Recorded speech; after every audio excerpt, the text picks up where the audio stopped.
isang individual, kundi bilang bumubuong bahagi ng nagkakaisang mga kababaihan ng Luzon, Quezon. Hubungin ninyo po kami sa dedikasyon na maglingkod ng tapat na walang hinihintay na kapalit at taglayin. Mayor now hereby calls DSEC for the roll call of attendance for today's General Assembly.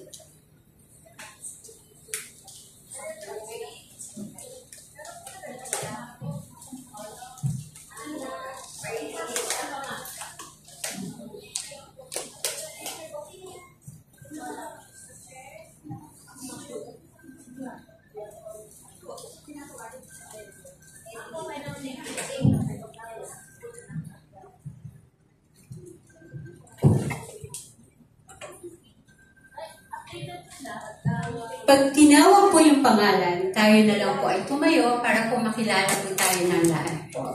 Okay po.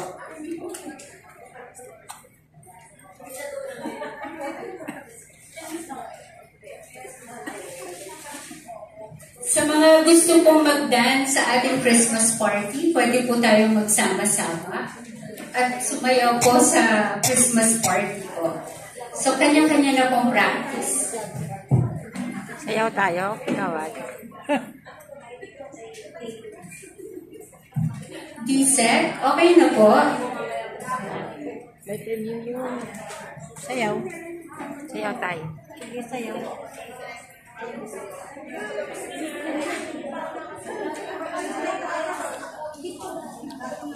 DSEC, you would start with Area 90 muna kung nagsasign pa po sila sa ibang areas. Kung saan po blanco.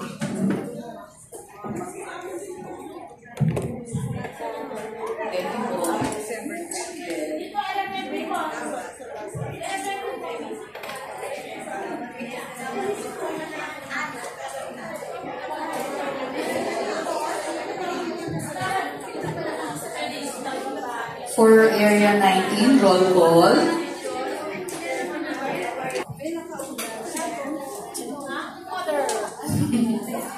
Shit, no. Si, yes, Ma'am Kagawad Luisa Esther Palma. Yes. Si former Kagawad Helena Natividad. Yes. Okay po. Pag-i-mention lang po yung barangay para ma-recognize din po sa barangay sa community. Si former Kagawad Marisa Penuelo. Anong barangay po? Sergeant at Arms Gemini Lumbao. Yun. Former Kagawad Lourdes Vida. Bakit kulang po yung L? Sorry po. Pero nagdagdag ko na po. Barangay Paligsahan. And then, Teresita Mesa, Kagawad pala po. Paligsahan. Si former Kapitan Chief Johnson Present. Si Kagawad Juday Pampina, Barangay Paligsahan. Ayaw na sabihin ang barangay. Ayan po. Hindi. Para marinig po natin yung boses dito. Si Nenoka Chua. Nakili. Wala po nakalagay na posisyon para makilala rin po namin. Ano po? Sige. Former barangay captain. Former? Barangay captain. Ay, kapitan. Thank you po. Sabi ko na. So, as mention ko na rin po ba? Si Ma'am Pilar Pagirigan. Sa Triangle. Okay, sorry.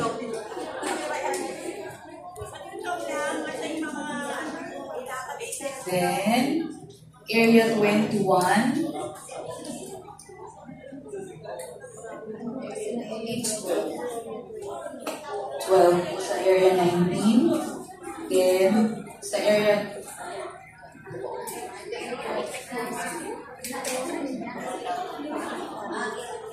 Area 20. Si Lourdes de Angel. Kaon lang. Ayun, siya po.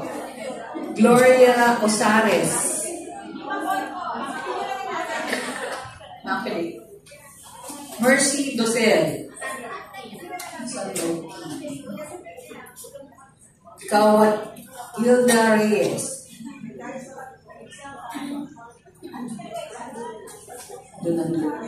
Brenda Mazo. Yun. Brenda. Si Eliorcita, si Kapitana. Feliciano. Sita. Okay, go. Carmen Bansil. Kagawad Evelyn Pelaez. Cute. Nida Silon.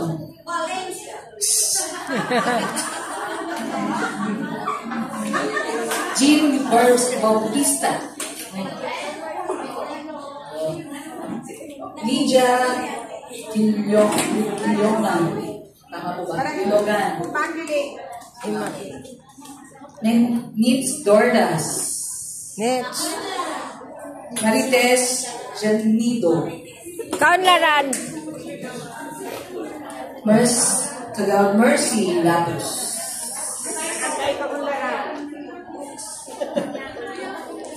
Si Kagawad Olivia Lasarte.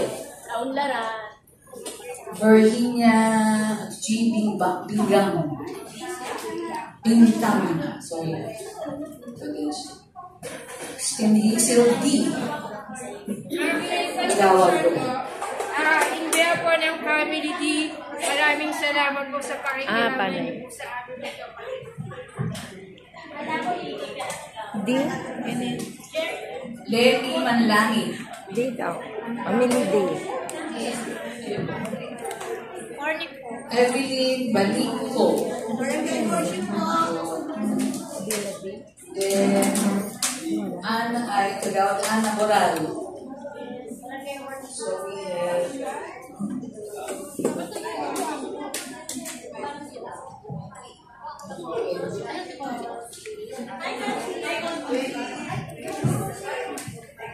Andyan si Kon. Hello po kay Consi Edeya. Tayo po binisita. Consi.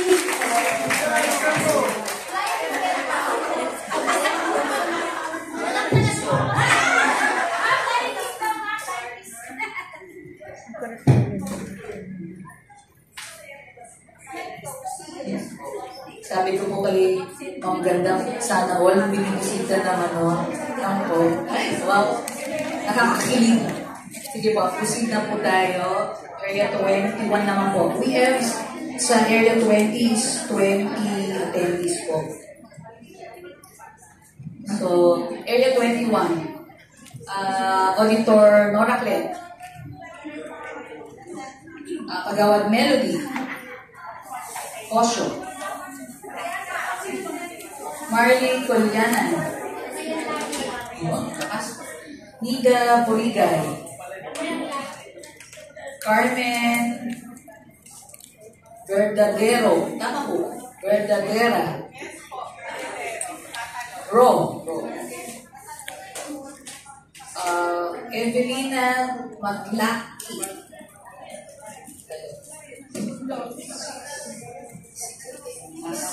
Or Area 22. 6. We have 6 attendees for Area 22. Area 22. Dolores de los Trinos. CR. Romilly Castillo. Ma'am Gandaya Pasing Torres, Lourdes Medina, Teresita Manforte, Karen Collado, Mary Ann M. Cabo. We have 8 attendees for area 23. For area 23,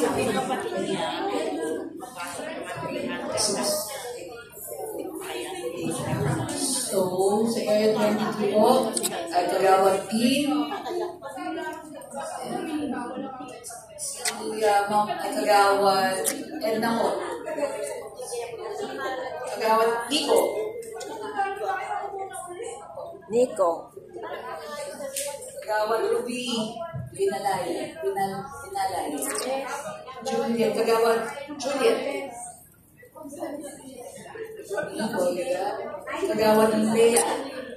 Baro. Chris Bendab. Sorry. Ayun. Patricia Abesamis. Capital size. Capital site.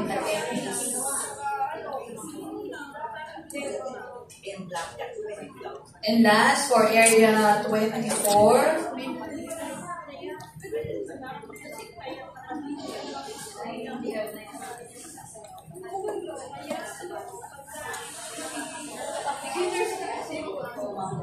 for area 24, Tess Cordero, Kagawad Melinda Grupa, Kagawad Tess Abayuan, Baby Kagawad ay Baby Lee, Lila Herediano, tama po, Herediano, Kagawad Jane Malien Tos, Kagawad Coracho, Maui, Kagawad Mau. So we have 8.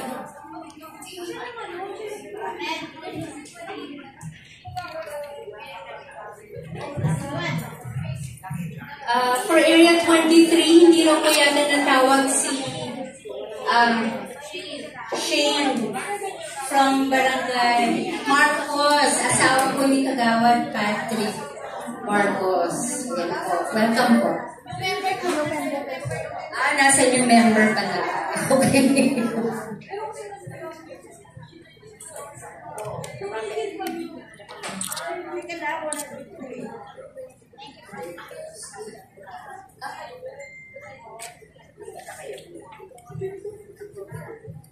Then, sa new members po, Analea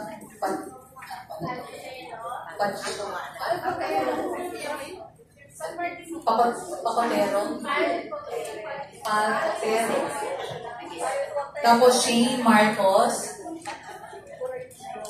Then, Priscilla Giray. 3. Then, additional for area 24. Si Tess Pacardo. And Ana Marie Aspe. Yan.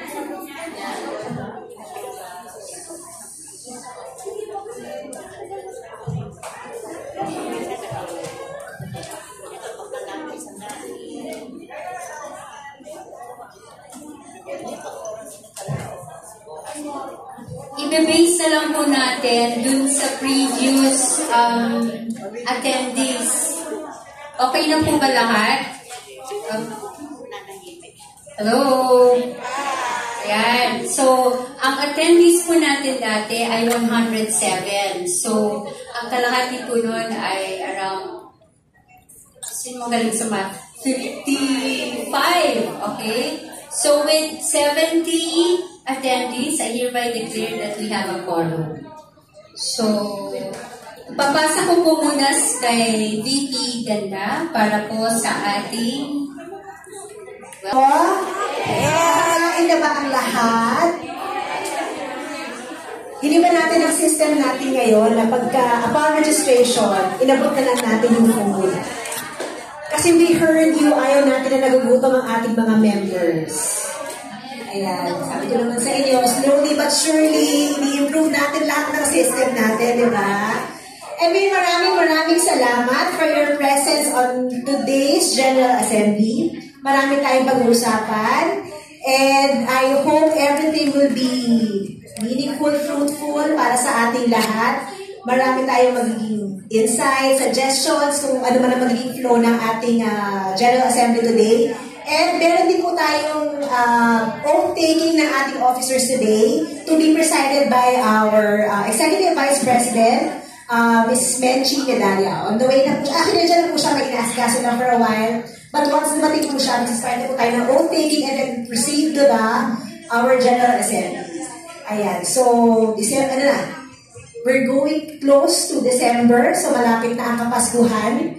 So, expect na po natin na isa sa pag-uusapan natin ang ating coming Christmas party. Excited na ba? Yes! Mag-e-eleksyon. So, baka naman marami tayong ngayon. Hopefully.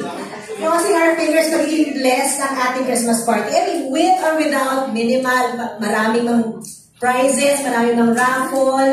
Ang importante naman yung presence ng bawat isa, yung ating pag-enjoy lang tayo, and mamaya meron tayong ano ba? Baka iba ba? Magandang balita ba yun? Press. Wala po Serious ka naman. Hindi, yun lang. Siguro lang, simple message lang, since ito papalapit ng election. On a serious note, sana, as Quezon City Ladies members, alam ko, we are all aware. Kung meron tayo kanya-kanyang preference na mga, mga councilors, mga congressman, whoever will run for the position. But I hope sa ladies, we will still keep intact yung respeto natin para sa isa't isa.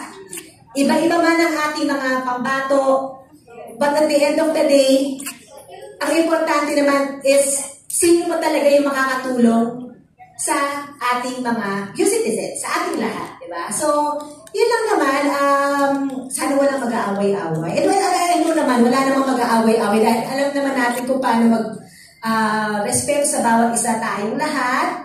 And, yun lang. Di ba? Hindi nga lang, sorry, parang, huwag natin, election lang yan As what we always say, election lang yan. Pero hindi natin hahayaan yan makasira sa relasyon natin sa bawat isa. Amen. Ang importante, mahal natin ang isa't isa. Iba man ang hindi man, yun ang gusto. Pagkaiba man tayo ng gusto, magkaiba man tayo ng bet, magkaibigan tayo beyond the elections. Diba? Yun. Okay, so I think that's it. Kung ano man yung magiging flow ng ating mga GA today, na ating program today, I will just, magsasalita na lang ako kahit nakapreside si ating, District Head, Kagawad Team. Ayan. Thank you very much again, ladies.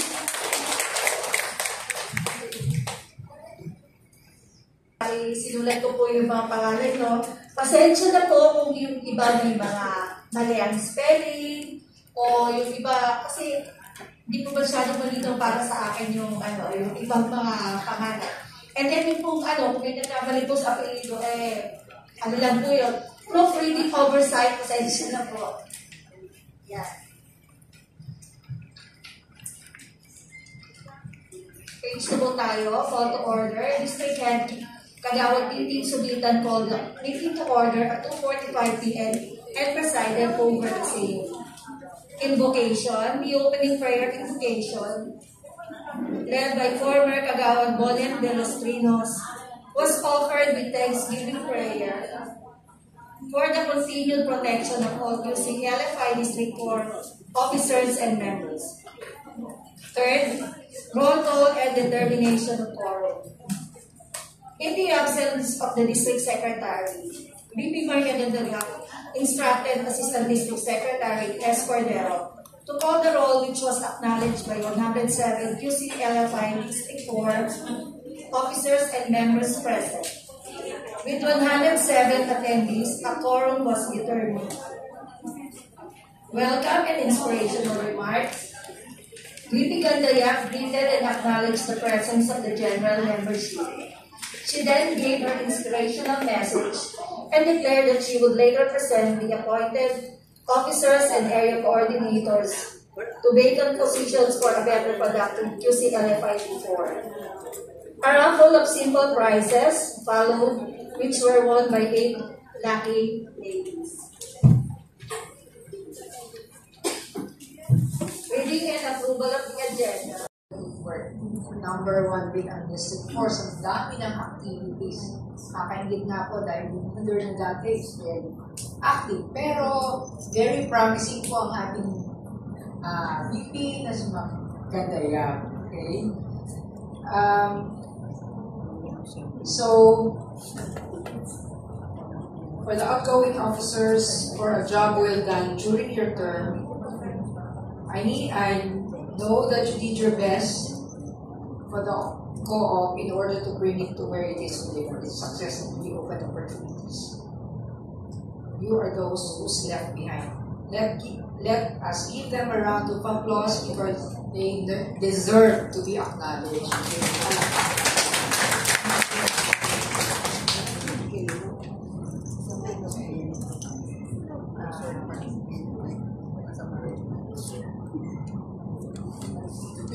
I'm sorry, hindi ka nakikita niyo. Ay, sorry po. Nalilito ako. Si Connie Malaking po. Namiss na namin. At palagay ko, kayo din. Kasi she's the most approachable. And talaga pong inalagaan niya this forward. So, let's pause for a moment. Baka pwede yung tayo magdasal para sa kanya. Sa kanya.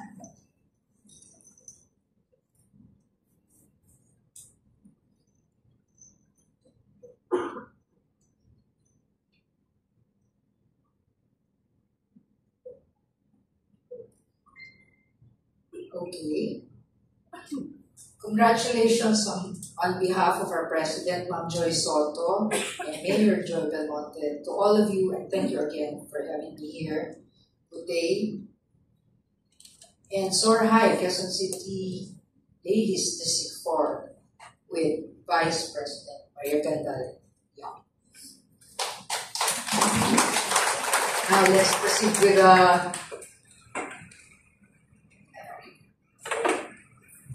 District Public Relations Officer 2, Marley Culianan. District Business Manager 1, Kagawad Jane Barrientos. District Business Manager 2, Pasing De Torres. District Sergeant at Arms 1, Kagawad Melody Cosio. And District Sergeant at Arms 2, Gemini Lumbao. I will now call on our area coordinators.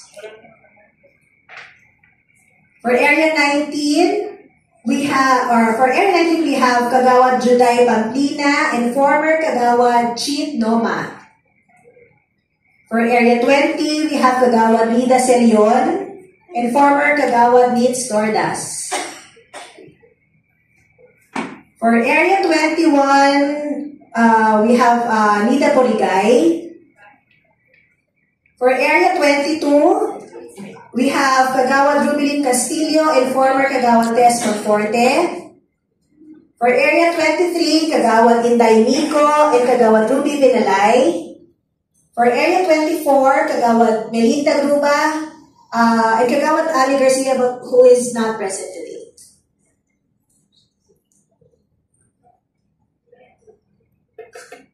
Mark, okay ba yung ano na? Or masyadong, you want to masyadong malaka ba? Closer pa po. Compress na po. Lalayo na lang po kami mag-picture. Paside lang po, paside. So mag-uot na muna tayo. Una. Yes. Asya naman po ma'am. Asya naman. Asya naman. Okay. Yes. Okay po muna mga naka-cellphone. Please lang po. Sige po, taas ko po muna yung right.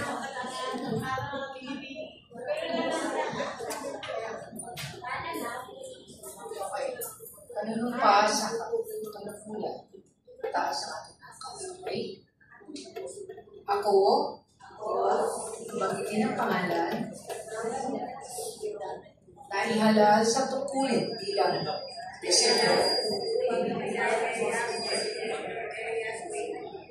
ng Quezon City Ladies Foundation Inc. District 4,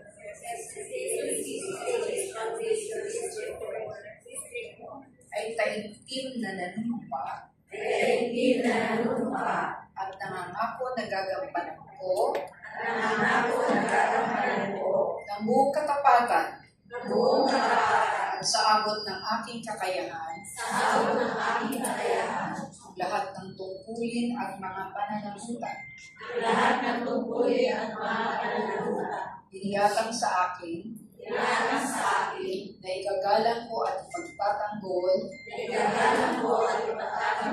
ang saligang batas ng Pilipinas at kusang loob na ipapataw ko ang mga tungkulin ito sa aking sarili ng walang anumang pag-aalinlangan. At hangaring umiwas sa pagtupad nito. Patnubayan nawa ako ng Panginoong lumikha. Nung pa ngayong ika-27 ng Nobyembre taong 2024.